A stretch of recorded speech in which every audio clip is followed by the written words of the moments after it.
এখন বর্তমান সরকারকে সাহায্য করা দরকার।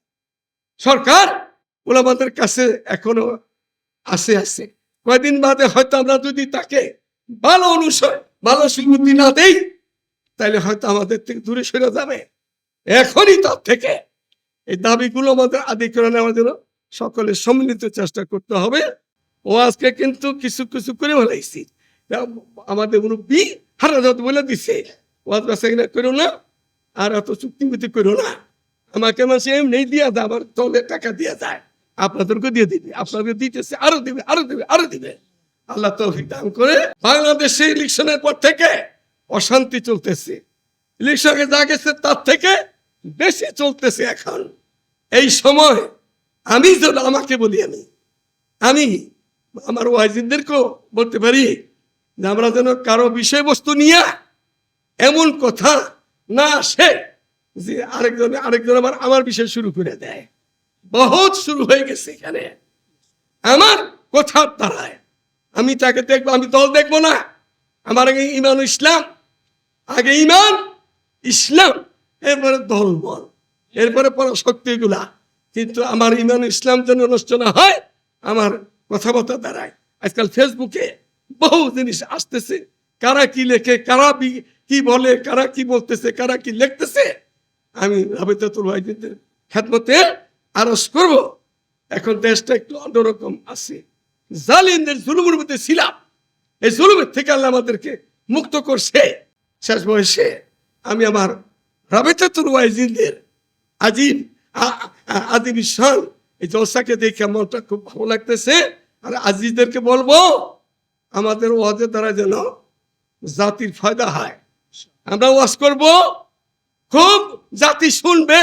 আর ভিতরে আর একটা করবো, আমার রাবেতাতুল ওয়াহিদিন নওজোয়ান ওয়াজদের কাছে এটা বললাম, আগে ওয়াজ শুনছি ওনাদের, এখন আমাদের ছাত্ররা, আমাদের যুবকেরা, স্কুল কলেজের ভার্সিটির ছাত্ররা আমাদের রাবেতাতুল ওয়াহিদিনদের ওয়াজ শুনে মন ভরতেছে। আমরা যেন ওয়াজ রাখি, যেগুলা কথা সকাল বিকাল এদিক শিখতে হয়। এমন ওয়াজ কেন আসলো?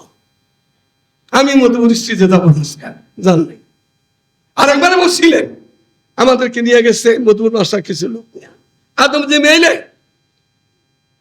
সেখানে যাই দেখি যে এক বড় ওয়াইস বাংলাদেশের, ওনার নোয়াখালীর তখন বড় বড় বড় কর্মকর্তা ছিল নোয়াখালী, আদম যে মেলে ভর্তি আইসা ওনার হুজুরকে বন্ধ ধরছে, তোমরা এরে দাওয়াত দিছো কেন?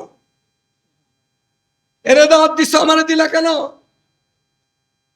কুতুবুল আলম হাফিজ রহমতুল্লাহ বর্তমান ইলেকশনের সময় তুমি তোমরা যে দাওয়াত দিছো, কালকে তো পেপারে চলে যাইব ওরা ওদের হুজুর এর লোক একসাথে মাহফিল করছে। আমাদের মৌজায় তোহাম্মদ এগুলো থেকে বেঁচে থাকা। আমি আমাকে বলছি মাদ্রাসার মুজতমিল, আমাদের বহুত বড় বিপদ আছে। মুজতমিলকে জিজ্ঞাসা করবে মুসলমানদের মান আমলে মুসলিমিন আর আতফালে মুসলিমিন, মুজতমিল সব জিজ্ঞাসিত হবে। আমরা আজকে কোথায় কি করতেছি? আমার হযরত রহমতুল্লাহ ঢুকলো না আদম জামেলের ভিতরে, আমি ঢুকতে পারি না। কালকে হাবিজ হুজুর বলবে হুজুর এর সাথে বসলো, উনি বলো কেন না বলো, আমি তো ওখানে আমি যাইতে পারি না।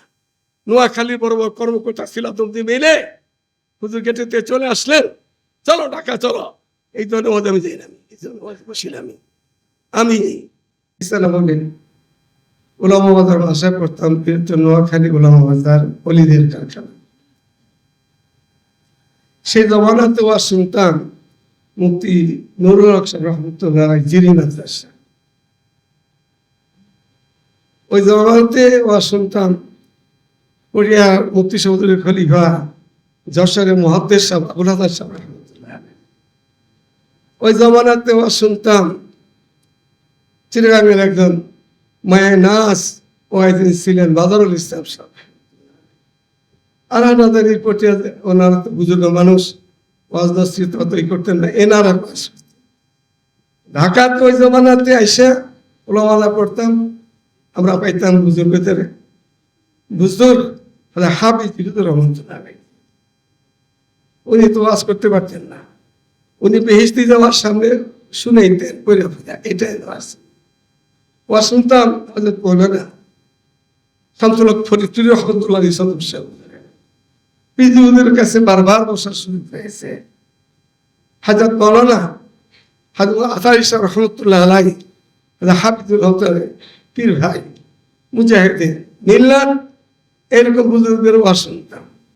আল্লাহ তাআলা বলেন ফাযাক্কির, ওয়াজ করো, করতে থাকো, ইমানদারদের ওয়াজের ফায়দা দিবে। বোঝা গেল যত বড় বুজুর্গে ওয়াজ নসিহত করুক, আর হুকুম তো আল্লাহর পক্ষ থেকে, সকলের ফায়দা দিবে না। এক সময় আমাদের এই নওজওয়ানদের উলামাদের রাবেতাতুল ওয়াইজিনকে হাটাতে হযরত রহমতুল্লাহ আলাইহি শেখুল ইসলাম আল্লাহ মুহাম্মদ শফি সাহেব ডাকছেন, বাইনারা নিজেরাই গেছেন, আমাকে সাথে নিয়ে গেছেন। হারাদারি হযরত মুহাম্মদ শফি রহমতুল্লাহ আলাইহি উনি আমাদের কিছু নসিহত করতেছিলেন।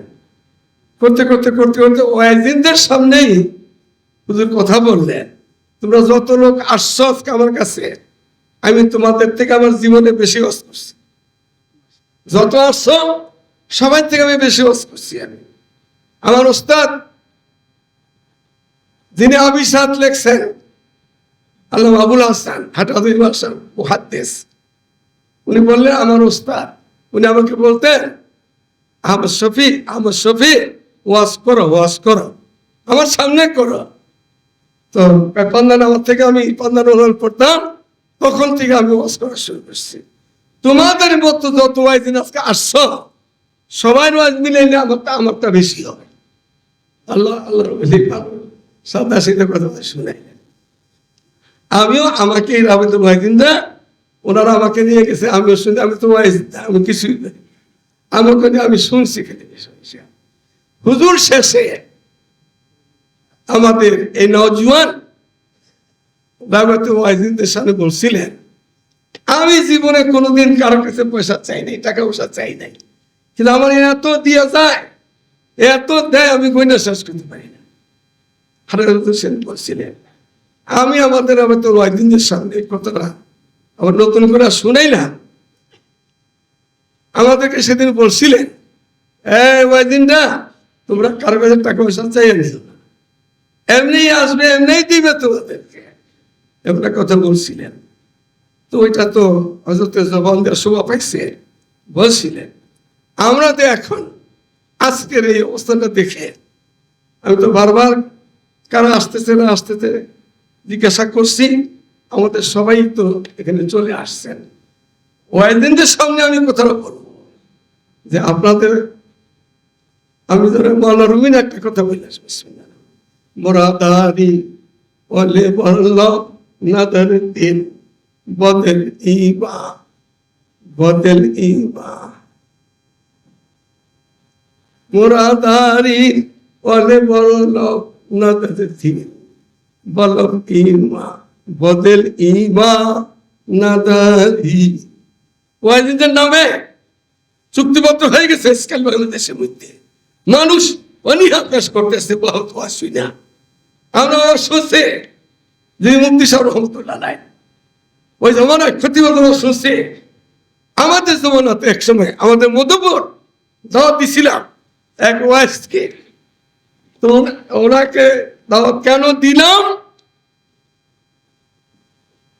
আমার ওস্তাদ মুর্শিদ পীর মুর্শিদ ওলামা হযরত রহমতুল্লাহ আলাইহি, তিনি কে তোমাদের ইস্তেদা আমি যাব না, এমন ওয়াইজ কেন দাওয়াত দিলা, যে ওয়াজের কথা মুরাদারি ওয়ালে বরলব নদর দিল বলম ইমা, বদল ইমা নাদারি, যেগুলি দাঁড়িয়ে আছে।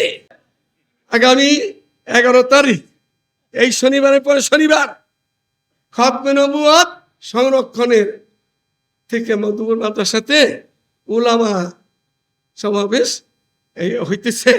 64 জেলাতে আমরা কম বেশি দাওয়াত পৌঁছে গেছে, আরো পৌঁছাইতেছি। তিনজন সংরক্ষণ কমিটির পক্ষ থেকে সভাপতি, সেক্রেটারি আর সাংগঠনিক সম্পাদক, এমন যে সমস্ত জেলায় আমাদের কমিটি এখনো হয় নাই, প্রায় 40টার মতো জেলা কমিটি বাকায়দা হয়ে গেছে গা। বাকিদের চেষ্টা করতেছি ওনাদের মধ্যেও যারা এই আসতে চায় আমাদের বুজুর্গরা তাদেরও আসার অনুমতি আছে। আজকাল হাউজে ছাত্রদেরকে নেওয়া জায়গা দিতে পারবে না, সেখানে মাত্র 600 লোকের চিন্তাধারা। আর এই হাউজের সকলকেই আমি আপনাদের দাওয়াত করলাম। আপনারা আপনার কাজ, সকলের কাজ, যত ওয়াইজিনদের হযরতের ওয়াজ আছে, যত সিএসি ময়দানে শহীদ হবে দল আছে, খানকা আছে, তবলিগ আছে, সমস্ত সারমর্ম হইল নবীর পরে নবী নাই, সংসদে আইন চাই। চাই তো সবাই, আমরা চাই না? আমরা সবাই নবীর পরে বলো, নবীর পরে নবী নাই, সংসদে আইন চাই। কাফের কাফের, কাদিয়ানীরা কাফের, নবীর পরে নবী নাই, সংসদে আইন চাই। আল্লামা মধুপুরী জিন্দাবাদ, জিন্দাবাদ। এগিয়ে চলো, এগিয়ে চলো, আল্লাহ আছেন আপনার সাথে। বেদাতে হেদায়েত নাই, বলো বেদাতে, বেদাতে হারামে কাদিয়ানীরা কাফের, কাফের। কাদিয়ানীরা কি? কাফের। কোন বাতিলের সাথে আপোষ নেই। ইনশাআল্লাহ। আসসালামু আলাইকুম ওয়া রাহমাতুল্লাহ। মারহাবা, মারহাবা।